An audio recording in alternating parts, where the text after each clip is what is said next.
एकदा अकबर राजाच्या राज्यात एका श्रीमंत व्यापाऱ्याला लुटले गेले। दुःखी त्रस्त झालेल्या व्यापाऱ्याने न्यायाला जाऊन मदत मागितली। अकबराने बिरबलाला दरोडेखोर शोधण्यासाठी व्यापाऱ्याला मदत करण्यास सांगितले। व्यापाऱ्याने बिरबलाला सांगितले की त्याला त्याच्या एका नौकरावर संशय आहे। व्यापाऱ्याकडून इशारा मिळताच बिरबलाने सर्व नौकरांना बोलून सरळ रेषेत उभे राहण्यास सांगितले। दरोड्याबाबत विचारणा केली असता अपेक्षेप्रमाणे सर्वांनी नकार दिला। मग बिरबलाने प्रत्येकाला सारख्या लांबीची एक एक काठी दिली। जाताना बिरबल म्हणाला, उद्यापर्यंत दरोडेखोरांची काठी 2 इंच वाढेल।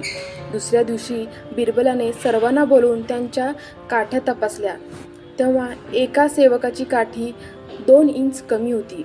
त्याच्याकडे बोट दाखवत बिरबल म्हणाला, हा चोर आहे, त्यानेच तुमचे दागिने चोरले आहेत। शेवटी त्या नौकराने चोरी केल्याचे मान्य केले। त्याने सर्व दागिने व्यापाऱ्याला परत केले। खरा चोर शोधण्याचे रहस्य व्यापाऱ्याने विचारले असता बिरबल म्हणाला, हे सोपे होते। आपली काठी 2 इंचाने वाढेल या भीतीने चोराने आपली काठी 2 इंच कापली होती। तात्पर्य: चोराच्या मनात नेहमी भीती असते, म्हणून चोरी करू नये।